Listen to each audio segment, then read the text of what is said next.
Good evening, wherever you are watching us from. Good morning, good afternoon, good evening, wherever you are joining us from tonight. It is time. Yep, it is time. We're set up, switched on, and ready to We go. are ready to go. Hello, welcome. I'm Dr. Olushola Ajile, your host on the Mentors Show, where we inspire you, help you reinvent yourself, and to make a positive impact in your Yep. community, in your country, and on your continent. We mentor people across Africa. We bring you guests with inspiring life stories who are themselves transformation agents, making a positive change in their profession and nations. Subscribe to the African Coaching and Mentorship Initiative YouTube channel. Follow us on Instagram, Facebook, and Twitter. Yep, you're welcome, you're welcome. How has your day been? I'm Dr. Olushola Ajide, and welcome tonight. Welcome, Becky. How are you today? You are welcome to the Mentors Show. Tonight, it's going to be phenomenal as always. I'm not seeing what I'm typing.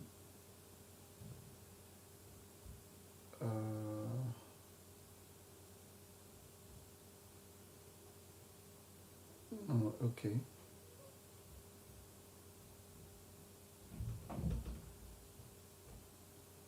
I'm not seeing. I will unpin that. So it will be a great thing tonight. We are waiting for our guest, Dr. Kelechuko Wuka Mike. I wasn't seeing what I was typing there.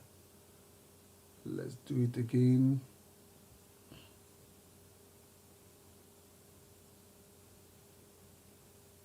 I wasn't seeing. So Becky, how has your day been going?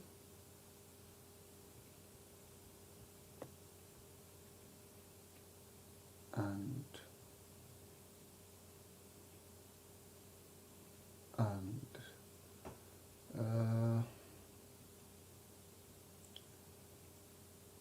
at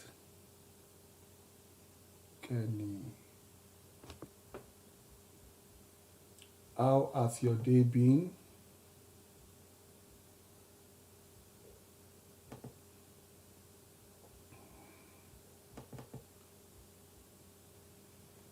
Tonight's going to be Kenny Onwuka.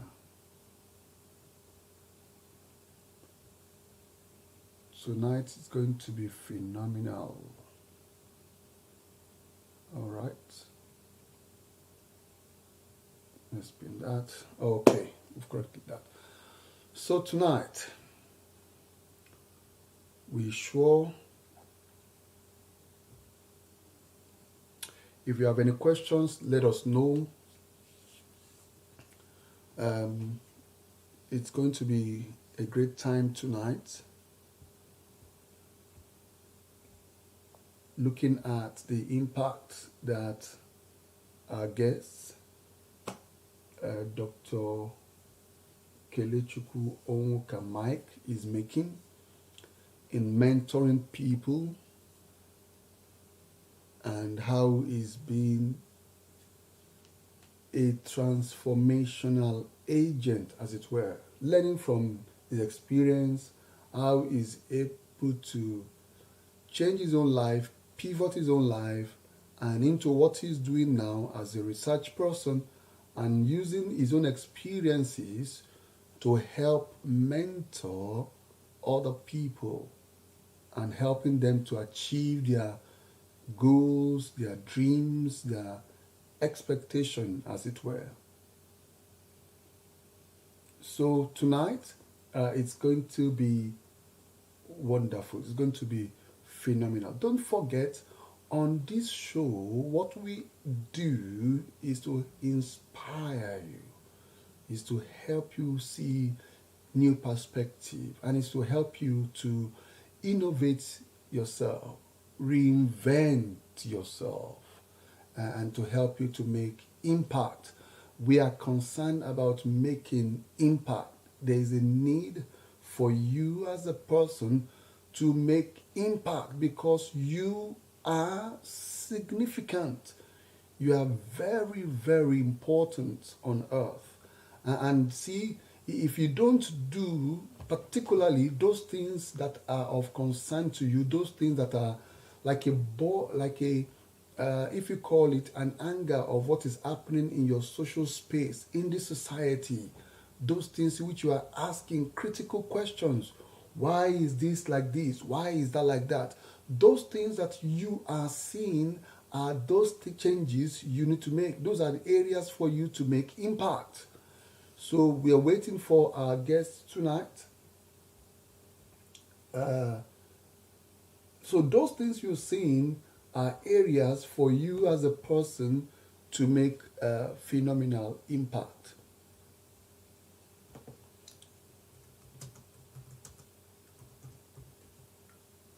Those areas are what we expect you as a person can be the change. You as a person can be the agent, the catalyst, if you like, the catalyst that will bring change to that situation. Just one person with a determined mind that this situation cannot continue to be like this.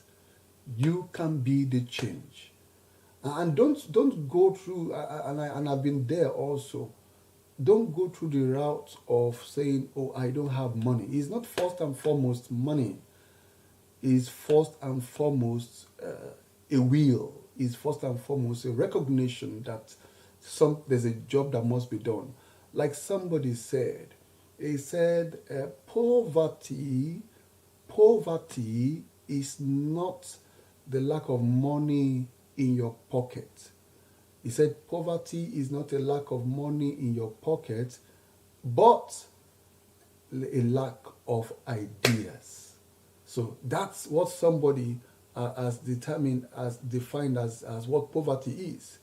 It's not a lack of money in your pocket, but lack of ideas. So you can be the change. You can be a transformational agent in your community, in your country, and even on your continent. You see, it takes a man to say, I'm going to change this. It takes a man to say, I'm going to change. I remember, just coming to mind now, the story of Mary Slessor. Mary Slessor left the shores of this country, Scotland, to go to Nigeria. And when she got to Nigeria and she saw among the people that she came in then, that they were killing twins because they didn't know anything, See, lack of exposure is very bad. They were killing twins because they felt that twins were abnormal and they were bad omen, and they were killing them. But she said, no, this is not. She stood up to be the change. She stood up to be the change, and standing up to be the change, Mary Slessor, with all her plans and purposes, she brought about a change to that situation of killing of twins. She did not wait. She did not say, oh, well, that's the way they want to do it. She saw that in the society, killing of twins was wrong, and she didn't wait for someone to be the change. Mary Slessor rose up to that challenge to bring about a transformation in that community. And by the fact that Mary Slessor rose up today, or at least right from then till now, I was watching a documentary the other day in which they've turned the place where she stayed to be a museum for people to view and the pictures of her and what she did. So the point is this: you are a solution to a problem. You are significant enough to bring a change to that problem you see in your community. Welcome, Precious Ekan. Welcome, Joyous Fellow. And welcome, Becky. So you are a solution to that particular problem that you observe in your community, on your street, in your country. You are a solution. Just like the story I've just shared with you of Mary Slessor, that she did not wait to say, oh, I cannot do anything. She rose up to the task, and through her effort, killing of twins was terminated. They stopped it, and I guess as much she jeopardized her own life in putting that practice to a stop. So you can also be the change. So what is it around you that you have been concerned about? What is it around you that you are conscious of, that this is a problem? Welcome, Aproko King. Welcome. So what is it in your community? What is it in your nation that you are conscious of, and that you are just saying, but why are things the way they are? So you can be the change. You can be the change. That's what I'm saying while we wait for our guests tonight. You can be the change. You can be a catalyst to bring about total change and transformation in your community. So look around you. Look around you. Look around you. Look at, like we said the other day, that when you walk through your neighborhood, or when you walk through your community, or when you walk through your country or your continent, you can see some things that are happening. And those things are social problems that are happening, and you can say, oh, this ought not to be. This ought not to be. All right, let me bring Aproko King to come online before we get our guest tonight. Aproko King, you send me an invite. Let me bring you online to tell us how you have been able to, be the change in your own community. So send me an invite, Aproko King, while we are waiting for our guest tonight, Dr. Onwuka, for you to tell us how you are being the change.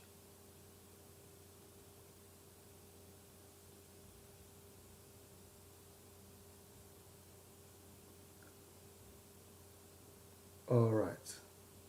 Okay.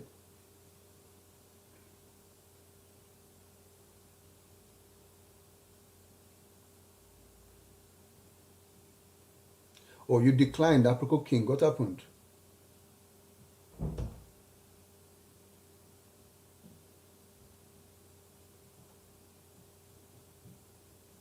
Welcome, Samson Aliu. Welcome. So, Aproko King, we are waiting to hear from you. Are you shy? To tell us how you are being the change in your own community. While we wait for our guest, Dr. Onwuka. The network is so poor. Wow.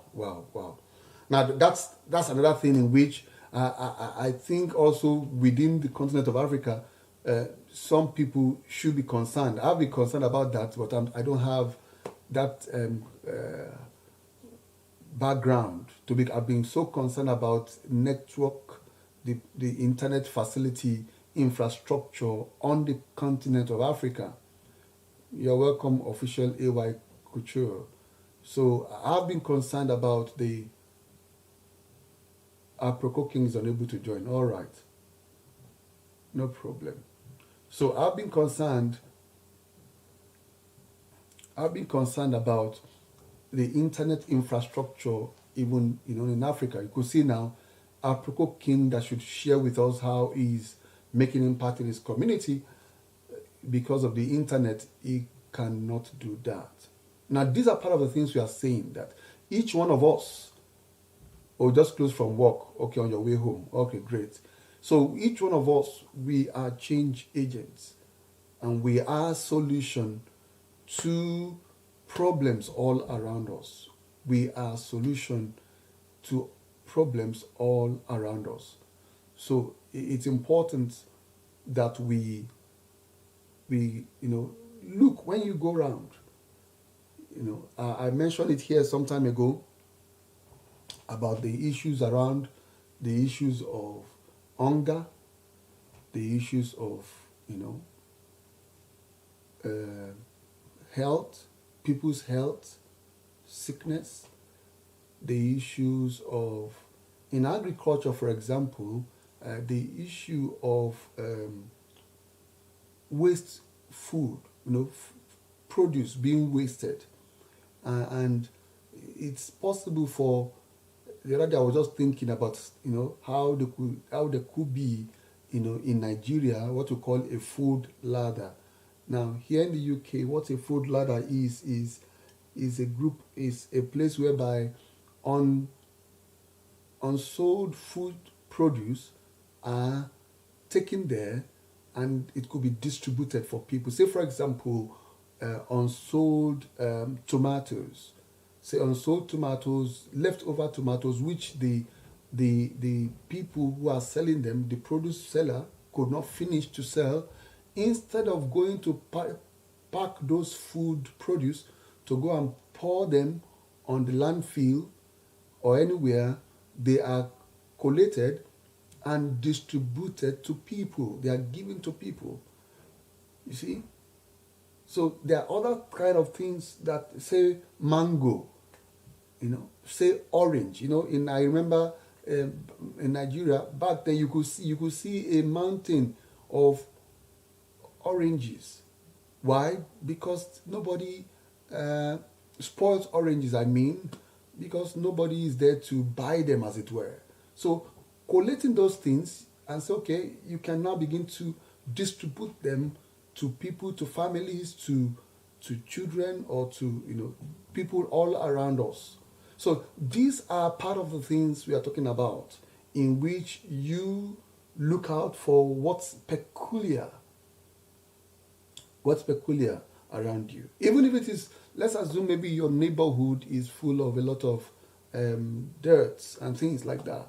You could initiate change and begin to, of your own effort, begin to clean up, do the cleanup, and others will join you, and it will become something of encouragement and inspiration to other people. Wow, we are waiting for our guest still tonight, still waiting for him. It is time. We are still waiting for our guest tonight.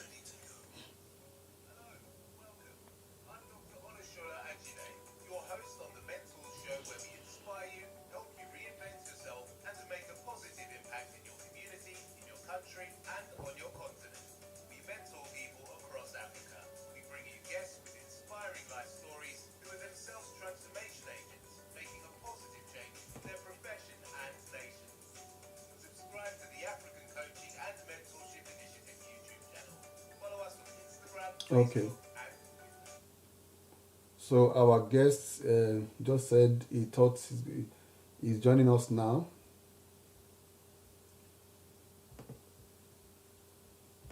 It is time. Strap yourself in, because we're set up, switched on, and ready to go. Hello, welcome. I'm Dr. Olushola Ajide, your host on the Mentor Show, where we inspire you, help you reinvent yourself, and to make a positive impact in your community, in your country, and on your continent. We mentor people across Africa. We bring you guests with inspiring life stories who are themselves transformation agents, making a positive change in their profession and nation. So Wait is about to join us now. Mentorship Initiative YouTube channel. Follow us on Instagram, Facebook, and YouTube. So Dr. Kelechukwu will be joining us. He just said he's going to join. He had some thought it was all right. So it's that's like, you can say my rambling. That's actually what this show is about, is to help us pivot ourselves, help us reinvent ourselves, uh,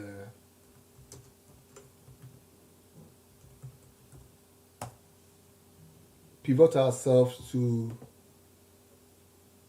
be change agent, as it were, in our community, in our country, and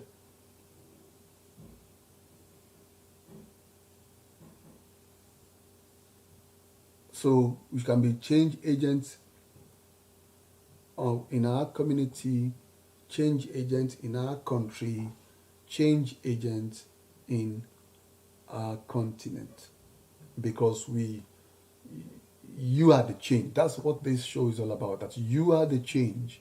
You don't need to wait for someone to say, okay, oh, they will sort it out. No, you are supposed to sort it out.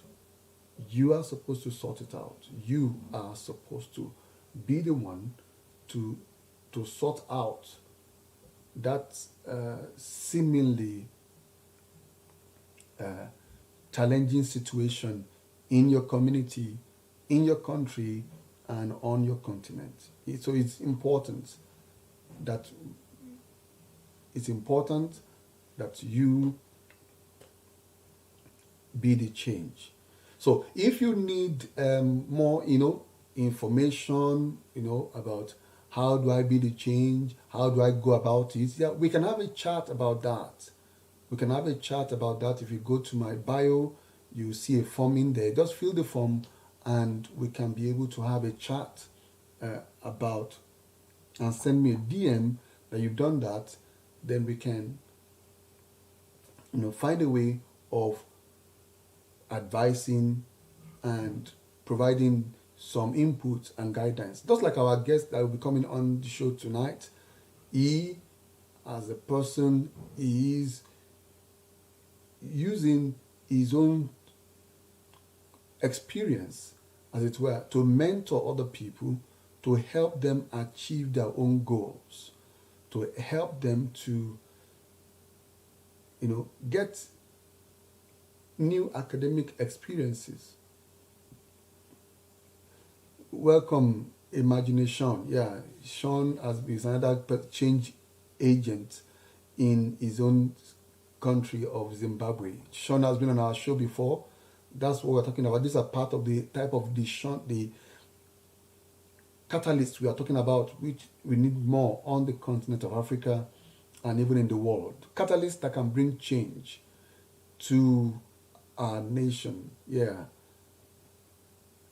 So these are the things we're talking about, that you are the change. You are the people that can bring transformation to our nation, to our continent, and to people all around us, bringing change and transformation to the lives of people. And like I said earlier, it doesn't start, first and foremost, not with money.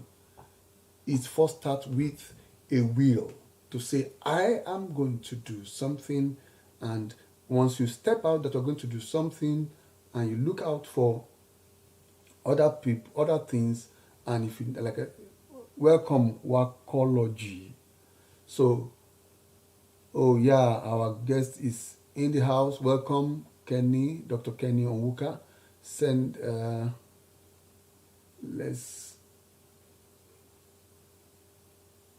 yeah. So that's what we've been talking about, being the change, being the transformation agent. Hey, drum roll. Our guest is in. Good evening. Hello, Doc. How are you doing? Very fine, very fine, very fine. Yeah.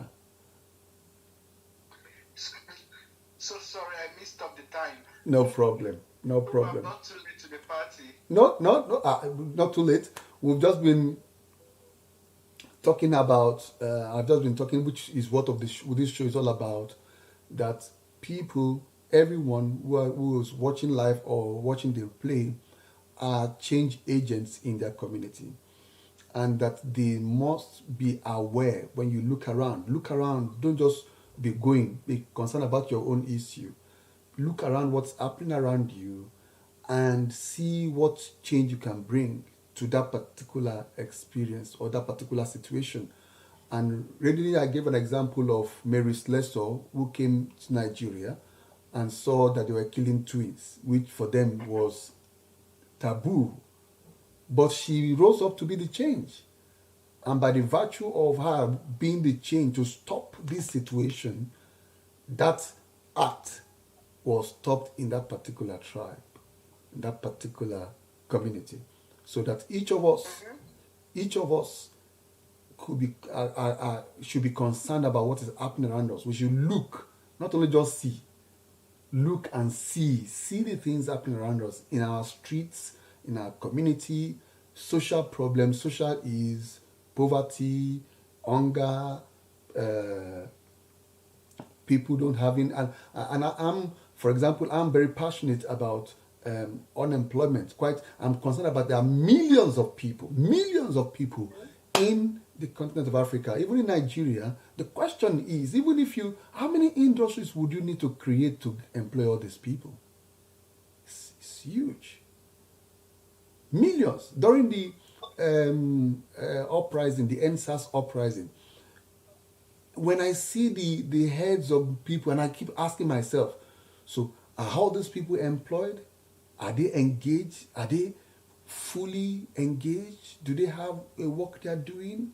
So if they don't, that's a problem. That's a serious problem, because these are virile young people, and the continent of Africa is said more than 70% of the continent of Africa are below the age of 25. You see, 75% or 70% of people in Africa are below the age of 25%. So you could now see the problem. How do you, and every year universities are producing new graduates joining this the number of the unemployed. So welcome to the show. Welcome. So tonight, ladies and gentlemen, we have in the show our guest tonight, Dr. Kelechukwu Onwuka, a transformational agent himself. He typifies what we see on this show. He has a double PhD, he has a double master's, he's in double. He has a double PhD, double master's, and he's a transformational agent in which he mentors people. He exemplifies what we are saying on this show. So welcome onto this show. And he's a researcher with Procter and Gamble, doing great things over there. So you're welcome on the show tonight. Thank you very much. It's a pleasure to be on the show. Yeah, you're welcome. So let's just go for it. Who is Dr. Kelechukwu Onwuka, Mark? Most times I just always prefer to be called Casey. Okay. My first name. So I'm Nigerian. I did my first degree in photo. So I did industrial chemistry. Okay. In Owerri, yes, exactly. I did industrial chemistry. Then before moving into Europe for Erasmus Mundus double master's program. Okay. In advanced materials engineering. Okay. Then after that, I joined the European Joint Doctorate in Functional Material, which was a special PhD program. Okay. In that you were you were registered in 2 universities. Okay. And you had to do the PhDs simultaneously. So I was in the university in Bordeaux in France, and KIT, Institute of Technology in Germany. Okay. And my focus was on functional advanced materials design. And my specialization was on, or is still on, designing of materials from renewable resources. Okay. So then after my PhD, I've started with Procter & Gamble as a research scientist last year in July. Okay. I'm from a big family, so I'm from a family of 8. I'm the 6th, from the southeast part of Nigeria, from Enugu State to be precise. Interesting. And I'm a big fan fan of and a believer in people and in the capability and potential that resides in people even when they are not obvious. And this is what really pushed me into spending quite a lot of my time on mentoring. So I have a mentorship platform where we kind of coach students on how to apply for scholarships, but also even what happens after. So in fact, our mentorship platform is more of less of a family. And I think one of the most recent endeavor that we kind of showed was just last week that one of our mentees got a funding for his master's, but he didn't have the transport, the fare. He didn't have the money to continue because he didn't have the money for his flight ticket. And I kind of reached out to my network on LinkedIn, and this money, we're looking for 230,000, and we're able to raise 230,000 naira. Naira, yes, 230,000 naira.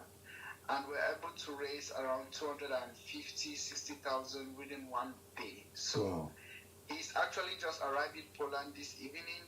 But this really shows, right, what we can do as a team and what we can do as people, really identifying that our potential, right, lies in what we know. And so when we keep enabling, which is what I see, like scholarship as an enabler of building brain capability and developing talent and building the resources that we need for the future.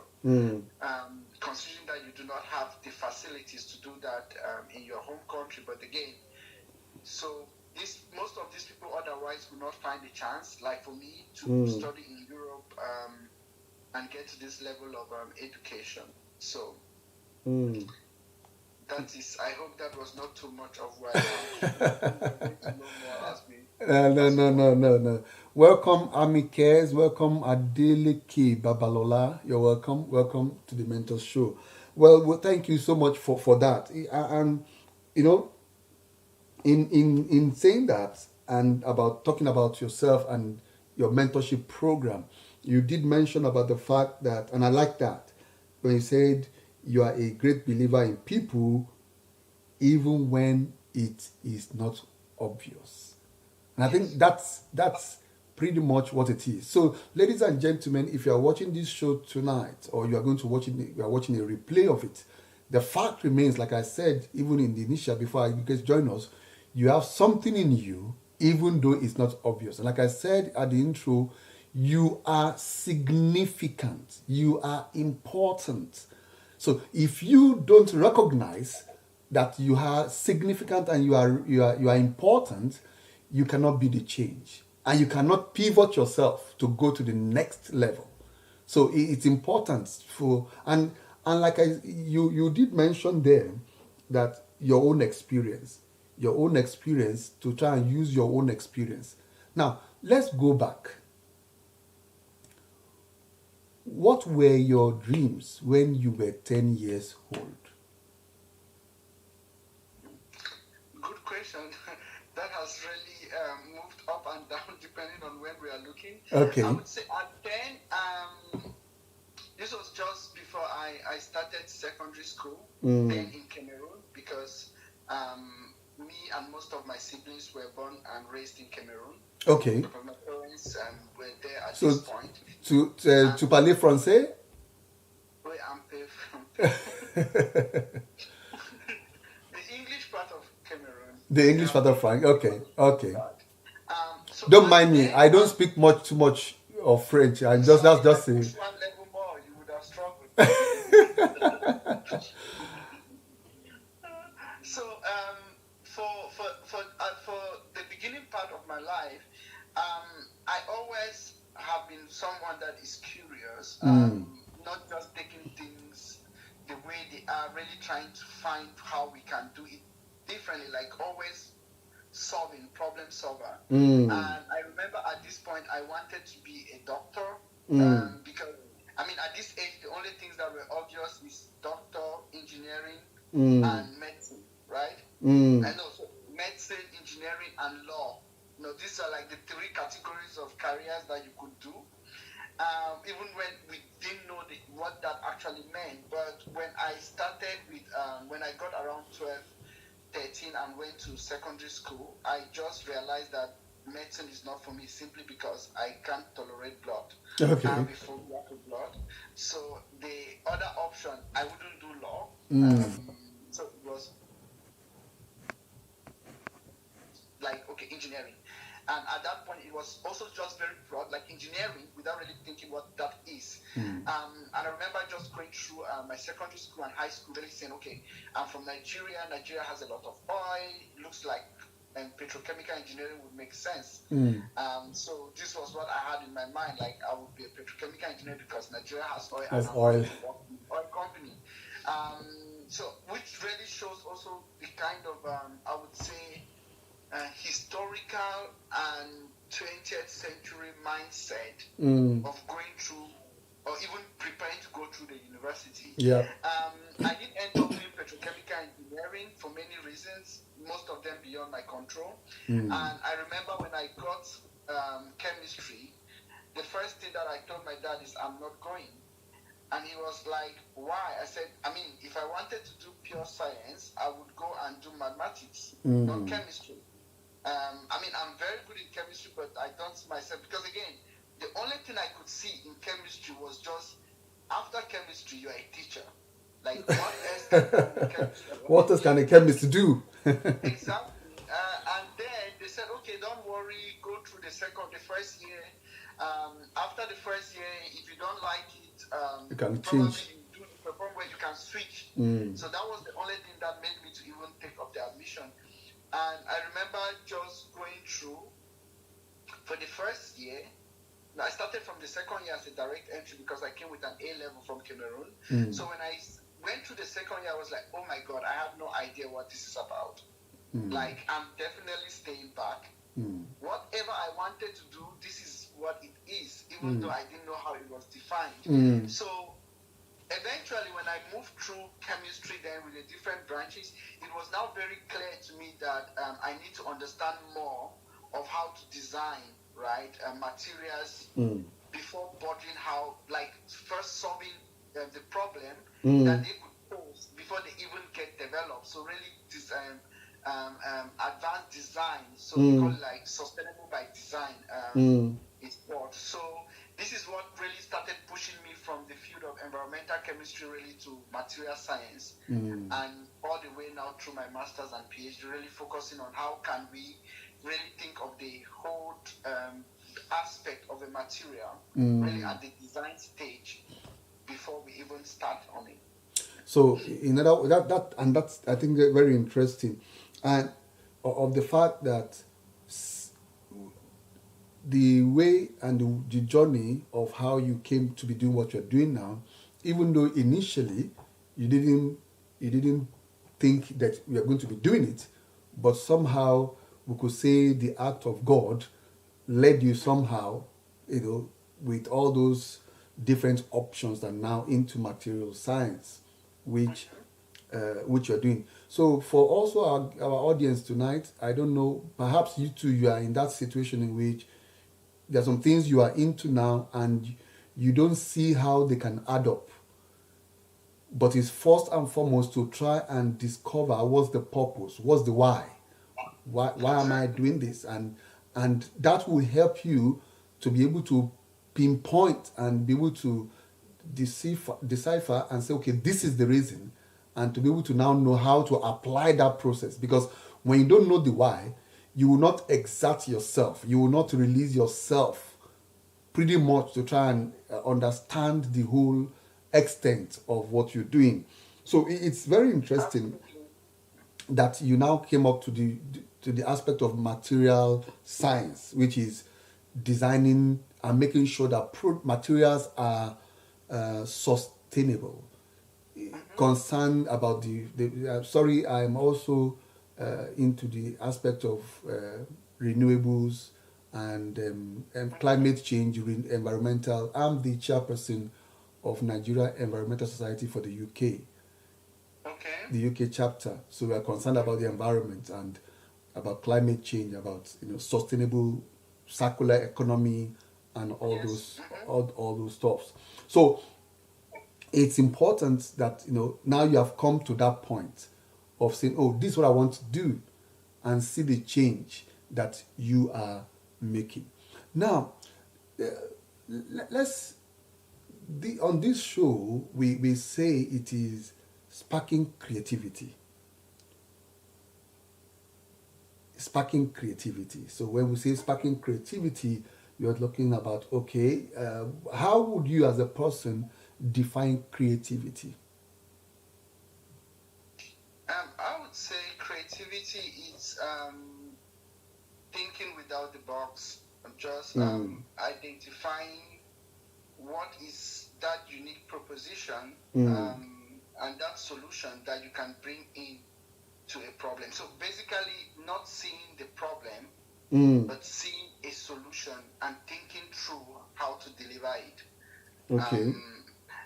Yeah, and I mean, just even to add up to one point, with respect to not being sure, like I think most people that have approached me have really come in with the concern that it looks on your CV, like when you look at your CV or you look at my CV, you have everything all laid down. Like you knew it from the beginning. Yeah. And you knew, okay, I would do this. No, it's never that way. And that's why I just wanted to reiterate, because you mentioned it, that everything would add up. When you stand back and look, you now I can put this in this context, and it makes a story. But it's never that way from the beginning. So just wanted to at least to pinpoint that aspect, because I know many people get confused and start feeling like they are not able to add things up yet. So just always know that at the end you will be able to link the dots. That is not life. Is not always a straight line. That's the point you're saying. Absolutely. It's not always a straight line. It's always a zigzag, a journey here and there. But at the end of the day, when you look at the CV, the piece of paper, you would think as if it is it's a straight line, but it's not. The journey of how you get that is is moving here and there. Interesting. So the point you are making there is not seeing the problem, but thinking through of how to see the solution. Seeing the solution. Seeing the solution. And ladies and gentlemen, if you are watching this tonight, you might be in any particular problem, and you are just in a fix, as it were. But the point we were saying that you can't be, every human being, like one of our guests have said before, every human being on earth is creative, because we are all unique. And it's just for you to change your lens, change your perspective to that, and you might be able to see a way out of that seemingly very hard and challenging situation. So not seeing the problem, but thinking through to see, oh, what other ways can we look at this seemingly problem, and see how to change it. And when you change it, you'll be surprised that, oh, it's not as you think it is. It's not the end of the world. It's Absolutely. not. Go ahead. You're about to say something? Yeah, absolutely.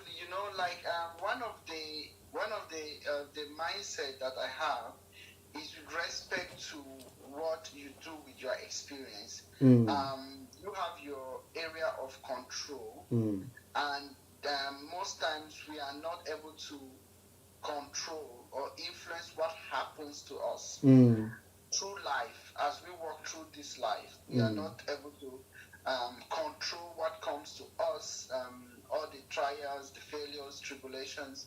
But there is one thing we have control over, and as long as we keep reassuring ourselves that this is something we have control over, we see things differently, and that is how we react to it.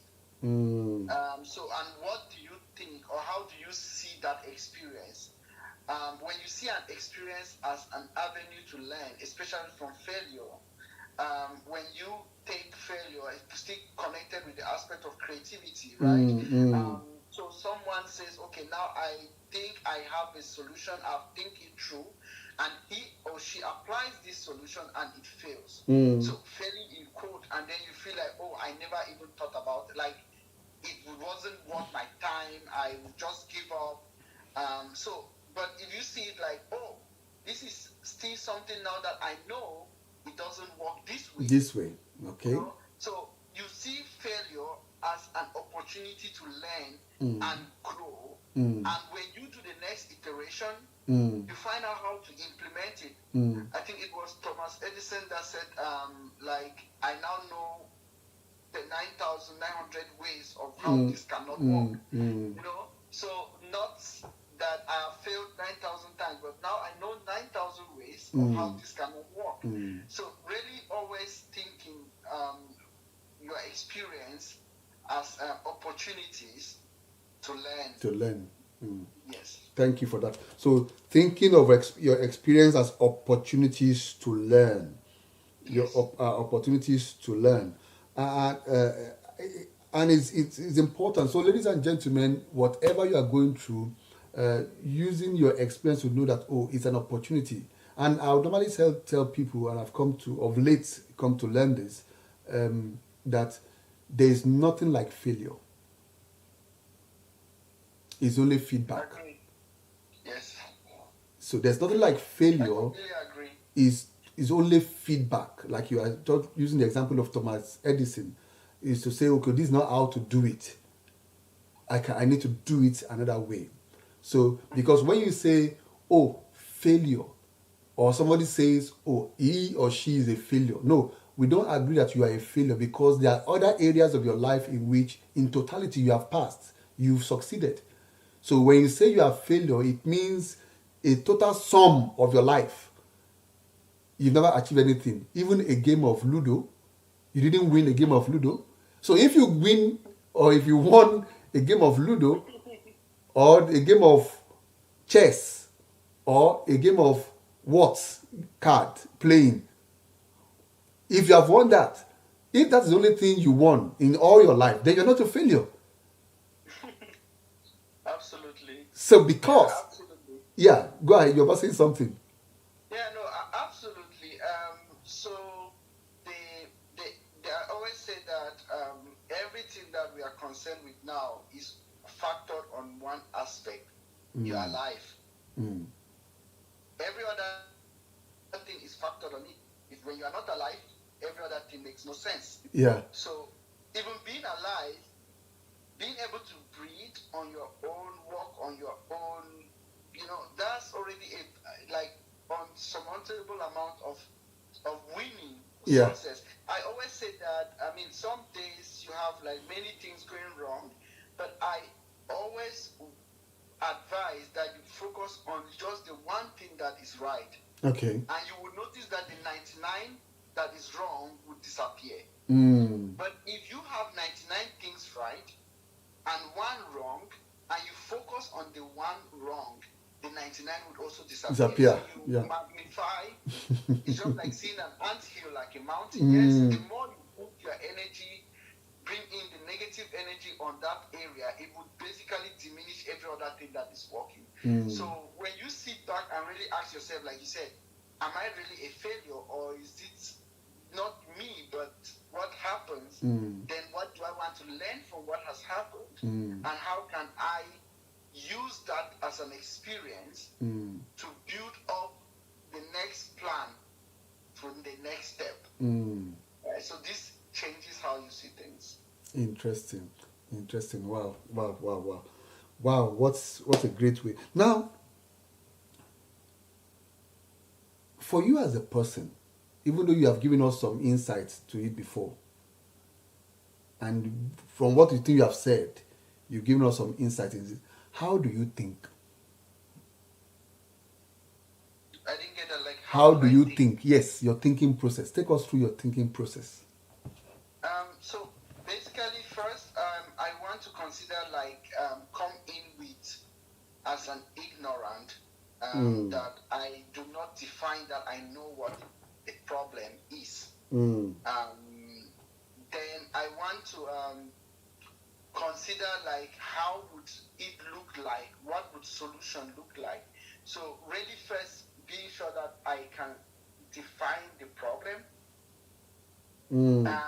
Then looking next at how a solution to this problem would look like, Mm. and how I'll be able to measure that this is the solution. Then the next step is now like thinking about how do I set up, right?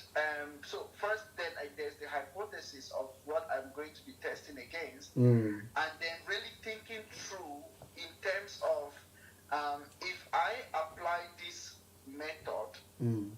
on this problem. First, defining the problem. This is very important.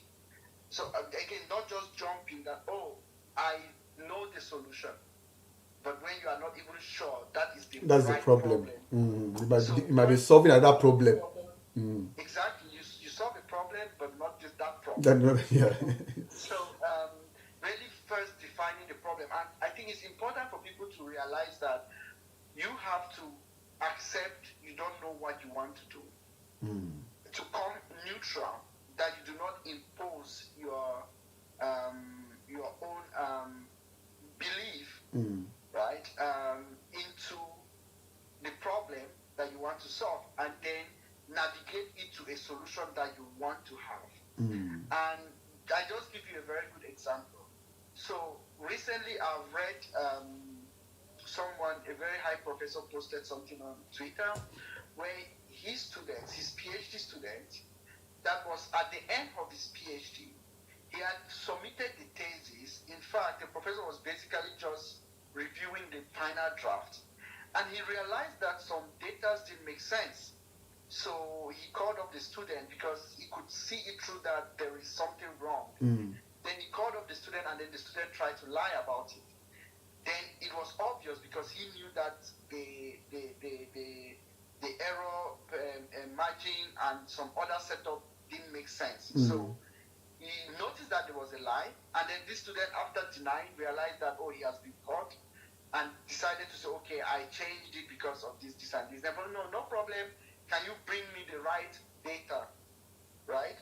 And so this student goes back, and because he thought the data he had was a problem, he didn't even keep it. So he now tried to like reformulate new ones, and it just made things worse. And that was the end of his PhD. So this happened on a Wednesday. By Friday, he was on the plane back to his country.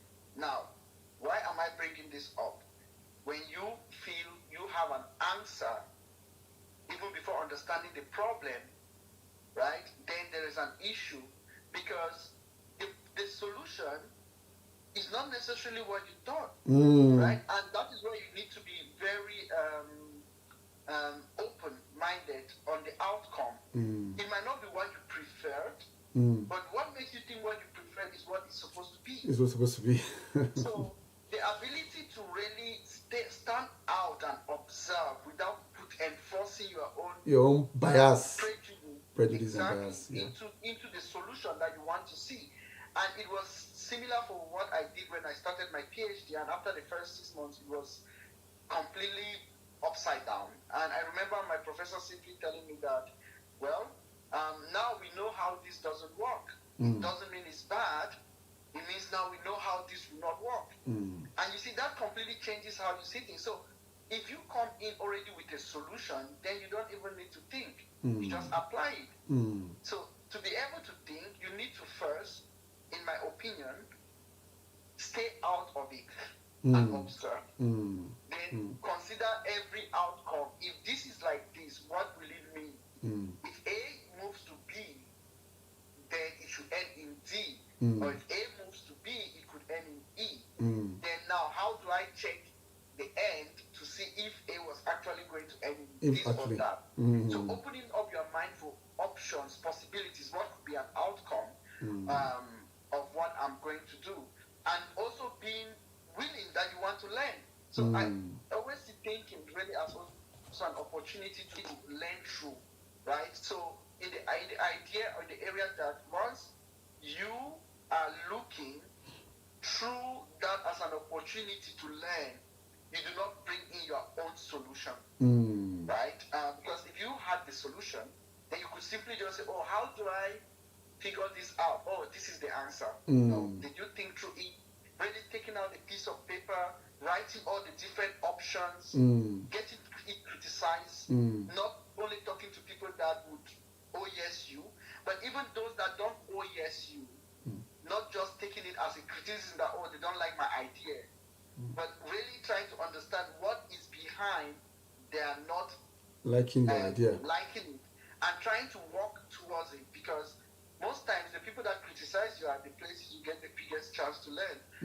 If everybody says, oh, it's green, and then you simply just go straight into a ditch. So really take yourself out when you want to think. Like, stay out, which is what is amazing about us as humans, right? We can take our thinking out and then look at it. And out of yourself, interesting. Judy Hicks Clean, welcome. Aisha T, welcome to the Mentors Show. It's interesting that you mentioned about taking us through the process there, that for to solve a particular problem that anyone is having is first and foremost to define what's the problem. So if you define the problem, you will be able to know if at the end of the day the solution is what that problem is. If you don't define the problem, if you just jump out, you might be solving a different problem altogether. That is not yet it's not just obvious to you that there's a problem, but you are providing solution to that particular problem and try to see. You know, like about Einstein, there's a quote that is attributed to him. He said, if he is given 1 hour to solve a problem, he would use 59 minutes to define it, then use 1 minute to solve it. So problem definition, it's really a big area in the thinking process. I mean, we call it most time like the scientific thinking process, scientific method. But it's quite important that most times we are solving what we think is the problem, but it's not the problem that we want to solve. We are solving a problem, but not the problem. Not the problem, just a problem. And if you come from the aspect of science to say that, and if you look at in permutation, sorry, I'm not a science student, but I remember I did a little bit of further maths, permutation and combination, and combination. Exactly. The possibility of the likelihood is infinity. The problem is infinity. There are problems you're not aware of, but they are there. So if you don't define and know is the problem you are solving, at the end of the day, you might have actually spent all the time, like you remember. Wow, that's quite insightful. And now regarding this issue of mentorship, which you do. Now, how do you use your own experience to mentor other people? Basically, it's the truest form of what one can be. I always tell my friends and mentees that whatever you do, you have a POD, right? Your point of differentiation. I remember in the last session, it was quite an effort for people to realize what I was pointing at. Like I asked them, when you make an application, what is it about your application that should make you stand out? Your CV, your experience, mostly like your CV, your the educational background and all. I said, but everyone here has an educational background. Yeah. Everyone here has done all these different jobs. How do you differentiate yourself? What is unique about you is your experience. Your experience is something that no one can replicate, because we all have different experience. Even living in the same house, from the same parents, we have different experiences. So your experience is your point of differentiation. So when I talk about my stories, it's always really to show, because many people look up to me and say, well, you are young, how could you achieve this height? It looks all easy, and I'm already getting old. I'm now stressed because it looks like I can never get to this height. And it always comes down for me to like tell them what struggles they are facing now that I also face them, right? Not because it's to help them think that Yeah. that this is the process. You are really going through a process, and you have to go through this process. And it helps to connect, right? Because people can put a face to your experience and then look into their own life, and they can start correlating with what those different points or different stages of their life means. So it really helps to drive clarity and also put a face, and also helps people to like relate better, right? So not some fancy stories or I was this or this, and then all of this just came around. And no. So it's easier to connect with people when you really say things the way they are. Interesting. And I think Not always shy to like talk about what failure actually means, and also really like we said from the beginning. I think I really need to emphasize on this, that you have something to offer, and that is what it's so. I don't look at people in my group. There's no criteria that okay, the criteria for joining is a first class or no, because I know that even without anyone realizing that each person is unique and has a purpose for which God created. So everyone has something to offer, and that is why I am one of the last person that give up on anyone, because even if it's not obvious to any of us, we have something to offer. Everyone has something to offer, irrespective of the academic qualification, Absolutely. irrespective of the, like we know, the great Nobel laureate has a third. If it's true, I don't know if it's true. Came out with a third class. I don't know if that is true. Wale Soyinka, I don't know if that is true. In other words, somebody or a teacher could adjudge to say this one is a dunce or this one is a first class, but everyone has something to bring to the table.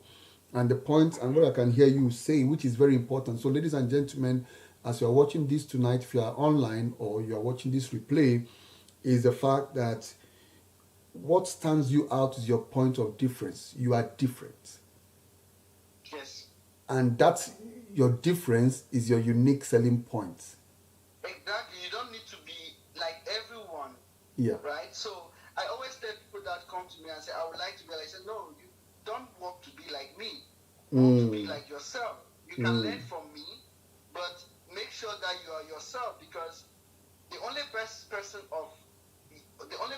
you can be is the best of yourself, not of someone else. So get people to inspire you, but always understand that this is your journey, and you can only keep walking, right? Like one of my quotes is always, we are always work in progress. We are all work in progress. Yep. So it really takes away that cap. Like I remember one of my father maths teacher, he would always tell us like nobody's head is on the ceiling. And simply what he meant was nobody, and that's the truth, anywhere, nobody on earth can come out and tell you that they know it all. It's not possible, and that is okay. So you need to realize it and always open up your mind that there is always something to learn. So open up your mind, know that we are all work in progress. Keep the opportunities that you get, see them as opportunities to learn and grow, and keep growing. There's no stop on this process. There is no end. We will keep doing this. As long as you stop learning, then you simply stop growing, right? So, and that's what you said is very important. That which is very important, that we are all work in process. Yes. Work in progress. And that mindset is important, which even in trying to pivot oneself or renovate or reinvent oneself, that mindset is critical to say, okay, I'm still a work in progress. And it will help you also not to write yourself off, to say, okay, Exactly. or want to go and commit suicide, to say, oh, it has come to an end. There is no, it will help you not to see hopelessness, as it were, to say that, oh, there is still work in progress. I've been able to discover this aspect of me. I can change this aspect and still good. And the point you are making there is the fact that everyone has a process to go through, and our Yes, process process. and our process is unique to us. Is unique. Your process is unique to yourself, and my Yes. process is unique to myself. So, and like you already mentioned, some of the guys you are mentoring, in which they feel that, oh, you are young at this age, oh, you have double PhD, you have double masters, and you're already working as a research something, which is somebody's dream, and the person is already thinking, oh, I'm already at midlife in my life, and I've not achieved all up to that. Mm-hmm. It's just it's life. Like, and something came to my mind. Something come to mind now before you I allow you to say something. Sexy 411 welcome. Something came to mind now before I allow you to respond to that, of the fact that in life, some American presidents became president at 40 something. Some American president became president at 50 something. Some American president became president at 60 something. Some became president at, and now somebody is becoming president at 78. Exactly. So the fact is that your journey is different from the other person's journey, but own your own your own journey, and with it Yes. do something with it. Let me allow you to respond to that. No. That is just really on point. So basically, if you think about your life as a destiny that would become, that you're going through your destiny. As a believer in God, I know God created us in His likeness and uniqueness, and that His thought of us are thoughts of good and not of evil, to bring us to an expected end. Yeah, yeah. So I strongly believe that you go through life, and of course, how you interact with your experience would make a lot of difference. So you could go through a particular step where you're supposed to, which is supposed to make you grow, build ruggedness, and get all the necessary foundation to push forward. And you feel like, oh no, I've been abandoned. This guy didn't have to go through this. He had a scholarship. I'm not having a scholarship. So how will I even go to this country? Even if I'm there, I would suffer. He didn't have to suffer. It looks like my own life would be a mess. I will not be able to compete. But that could be really the opportunity that you don't have that scholarship and you have the chance to be in that country. Could be that it builds you up more than in the areas that you need, Correct. which the other person doesn't need. Doesn't need. Yeah. Right? Yeah. For you to grow. So if you believe in God, just always know that you have a destiny. God said your destiny cannot be changed. Sometimes it looks like it's delayed, but that is most times for you to even build the necessary resilience that you will need through life. You know, like sometimes I've sat back and looked at some experiences that I've had that I would have made a different decision, but somehow things happened and looked like I paused, right? Then the other things that should make sense came in and I moved. But it was at the point of pausing that I felt like, but no, it should not be like this. Why am I going through this now? Why is, all those times were kind of really giving me opportunities, like you are too fast, and you say, oh, relax. So I'm a big fan of direction over speed. So each person, like you said, have their destiny. Some people finish school at 20, they only got their first job at 25. Some finish at 25, they got their first job at 25. So if you wanted to kind of assess success as determined by getting a job, then you see we both succeeded. Yeah. Right? Yeah. So each person has their own unique route that they will go through, and so don't look at other people, your friends, celebrate them. Right? Because what you wish for others come to you. Yeah. That's the truth. So celebrate them sincerely. Share opportunities to them that will not help you but could help them. Not feeling like, oh, now if I give this person, now he grows and he forgets me. No. Yours would come, because what you do for others, others will do to you. So, but always own your own life. Like, go through your life and as what has been prepared for you. So go through it. positive minded because you need this to overcome all the obstacles that will be on your way. And for every failure, rejections, see them as opportunities to grow. And you would realize that you see failure differently. Some people say, oh, but that was a failure. No, it was an opportunity to grow. And now I know this, and this, and this. Completely changes how you see life. How you see life. Interesting.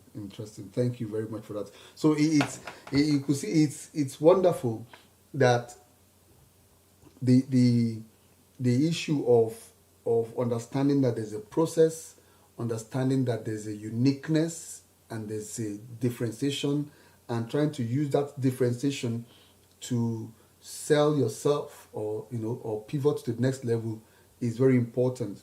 And Absolutely. and like we are seeing that understanding the fact that I will get to my end, I will get to that place where I want. But first and foremost, like what you are underscoring is that your interaction with your current experience is critical. If your interaction and you see it as doom and gloom and there's no future, then that will hold you and put you and cap you there, not to move Absolutely. to the next level. So, Yeah. and You have to go ahead. Yeah, no, absolutely. So if you think about it this way, considering that you wanted to go from Enugu, right, to Lagos, and from Enugu, so say you want to go to Lagos, and you bought the bus, and the bus gets up to Onitsha. The bus is going to Lagos. That was the bus you entered. Yeah. But in Onitsha, the bus had like tire issue or some mechanical failure, and everyone there was waiting, right? Or trying to figure out how do we fix this bus to continue to Lagos. And you felt like, oh, I think we waited here so long. Maybe I would start going by food. You start going by food, and you worked for like 30, 20 hours, I don't know, and the bus is repaired. Those guys will still get to Lagos, but you are still going to Lagos. They have gotten there, but you made a decision. We need to really underscore the importance of decision. You are responsible for the decisions you make. And those decisions would either accelerate you to get to that destination or not. You could have also stopped and decided to go back to Enugu because you don't want to continue on that journey, and you go another day. That is still a decision. But you have to own that decision and not take it to like, or maybe my village people have spoiled this bus, and maybe Lagos is where I'm supposed to blow, and now I have my village people have spoiled the bus, so it's better for me to turn back before this gets more. You can do that. You are right. Either way, that somebody convince you and say, oh, let's turn back. This journey doesn't look like it's going to be promising. You following the person, you can't put it on another person. It's your responsibility. And that I always say that what is maturity? Taking responsibilities. So as long as you see your life as being influenced by others than yourself, you are simply giving other people too much control over you, and you are simply finding 1 million excuses why you don't succeed or why you don't get to your destination. So, importance, decision, own your decision. Whether you make a decision or don't make a decision, that's a decision. Yeah. So whether you make a decision or you don't make a decision, it is still a decision. You have decided not to do something, even though we might not see it in that way. Yeah, and you are responsible for the decision that you make. So if your decision that you make will determine if you get to the end or you will not get to the end, which is your destination, or not. Yes. This is wonderful. So wow. The last, even though there are other things, but I know that we need to just wrap this up now, because if you leave me, we'll continue to be, other things will be coming up. Still have questions, but now my area of research is corporate social responsibility, community engagement, and other areas of sustainability, climate change, there's even a paper that is being we've submitted it back to the publishing on renewables, Nigeria, renewables in Nigeria. Maybe we might have opportunity of doing something, writing it or doing something together on that. So Yeah, I look forward. yeah. Also on the aspect of corporate social responsibility. Now, what are those causes you are passionate about? First is human development, Okay. and also I'm very passionate about sustainability because I mean we have to have a society, an environment to live in first. And our actions and inactions really contribute whether this would be possible or not. But really, my big passion is about people. Okay. And when I talk about being passionate about people, it really also falls down to the capability of our society to be changed, not from the top, really from people. You know, not just having one hand of God over Nigeria and everything turns into beautiful. You know, it has to be true people really realizing their People must, potential. yeah. Yes, and applying it to solve problems. And so how do I do this? Really by engaging, creating content, mentoring, and also trying to even link back into the educational system. I've had quite a lot of some webinars really targeting what does it mean to be educated, and how does this education come into picture in transforming a society. And this is something that is even coming up for the summit that we are having next week, on the Global Scholarship Summit, where we've brought in quite a house full of resource persons making a lot of impact globally, and they can start connecting where we are now, or the participants where they are at the moment, and how they can get to where those other people are, but really looking more into how does that knowledge that they get make them to become solution providers. Now, I give you an example. I'm very concerned that our educational system, and you mentioned it really from the beginning, just graduates people. Yep. And in one seminar that I had, I specifically even asked the question like, how has your education prepared you to contribute to your society? Right? And what is education even? Because some people were even coming and questioning like, what is the importance of education? No, education is not necessarily going to the university, right? Education is to be informed, and being informed to be able to provide solutions. So if our educational system as it is, which is more traditional, go to university, get a degree, apply for a job. But where are the jobs now?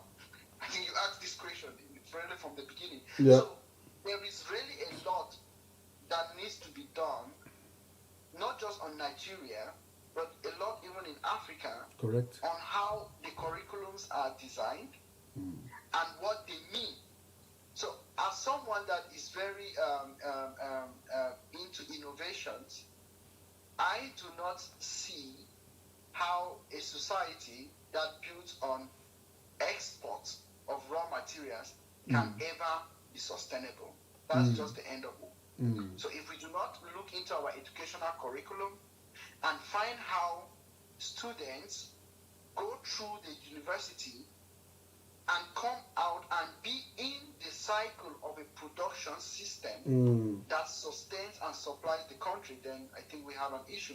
And so when this is really part of the areas when I talk about human development. So I believe when people have the capability, the know-how, and you provide them with the right environment, then they can start contributing in making a sustainable society. And that is what also changed my perspective, because in the beginning, when I say beginning, even as of 1 or 2 years ago, my thinking towards scholarship was more like, oh yes, it's good to have, especially when it promotes academic excellence and becomes like a motivation for good students, right? What is it that motivates them to study hard? They can get a scholarship at the end. To do what? Yeah, exactly. So it's like kind of incentive. But my thinking was like, oh, this is brain drain. These countries get all the brains from this other country and then make them even poorer. But now I think I've completely changed that perspective. It's more of a brain game, right? Because when you need people that have the technical know-how to solve a problem and you don't have the facilities, they need to be a start, right? People need to get that training. People need to be able to know.